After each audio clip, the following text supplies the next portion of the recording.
He waka kotuia kaore tukutuku a ngā mimina.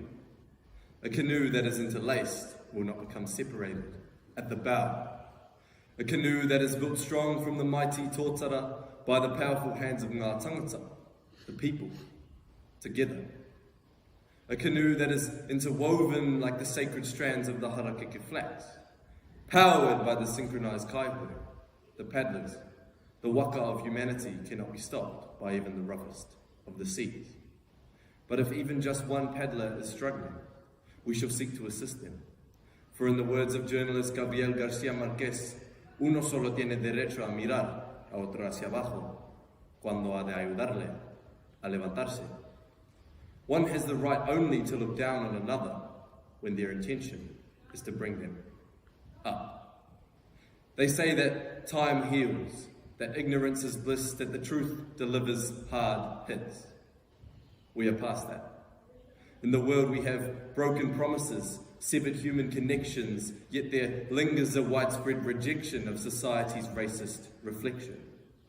And so we reach an intersection where our own introspection provides our waka direction for curing our prejudicial infection. Racism. Discrimination directed at a person because of their ethnicity, race, or nation. We cannot sit in the comfort of indifference as we fail to accept those who are different, even though we are all the same.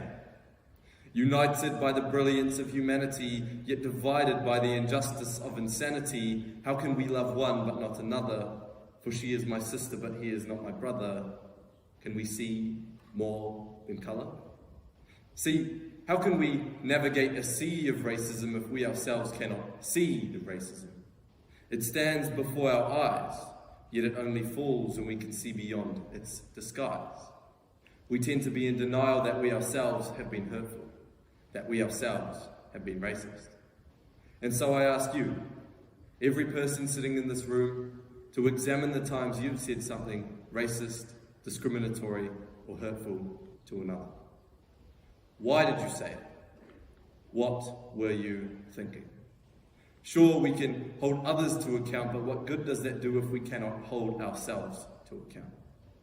Of course, we are all shaped by unconscious biases, products of seeds planted in our upbringings that now branch out into our thoughts, our actions, and our words. Let this be an opportunity for us to read about these biases so that we can identify our shortcomings and actively work to do the mahi to limit them. The first step to bringing about unity and justice is to recognize that we are not perfect when we are alone, but that we are formidably strong when we are together. In my own battle against racial prejudice, I found comfort in realizing that my own cultural identity is just as important as the identity I share with my fellow New Zealanders.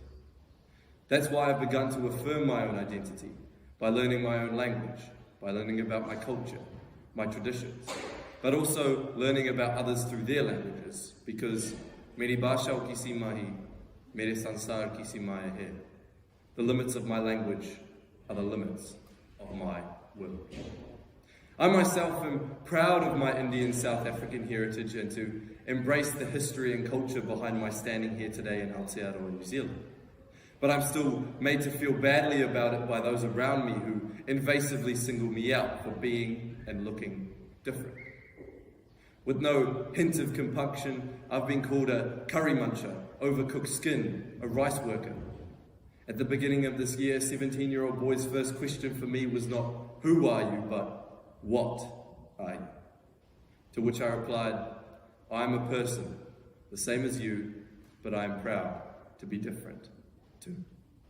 It is this casual or covert racism that carries so much power to divide. Often dished out conversationally with no direct intent to offend, it still hurts and it alienates. In Aotearoa, New Zealand, it often places shame on our languages, our cultures, and our identities. Unfortunately, we'll never know the true number of how many are affected by racism because so many of us never complain. We are, in the words of rapper Dave, loud in our laughter and silent in our suffering. We cannot accept this as part of society because it has no part in society. It needs to change. We all possess the right to speak up and to speak out. We have an obligation to care for our friends, for our family, for ourselves. Whether this be done through school, online, or in the community, sharing our experiences can only be helpful. We must also be willing to listen to those more informed than us so that we can embrace their ideas to help shape our vision for unity. We live in such an exemplary country. Our Aotearoa was the first in the world to allow women to vote, one of the first to let gay couples marry. We are a nation of pioneers who embrace difference. Let us continue on this path and set a global example for race relations where all of our citizens can live together in harmony. He waka eke noa. We are on this journey together. If we can realize that we are more similar than we are different, our path to unification and togetherness becomes infinitely clearer. We need not speak the same tongue, share the same complexion, or even have the same cultural identity. Indeed, diversity is our tongue. It's what makes our nation so special. Diverse groups and cultures united by the brilliance of humanity as one human race in one Aotearoa. Social progress will not simply float in on the waka of inevitability, so we must paddle as one to reach our destination. Kia kotahi te hoe. I have great hope for our future, but to build that future, we must all paddle together.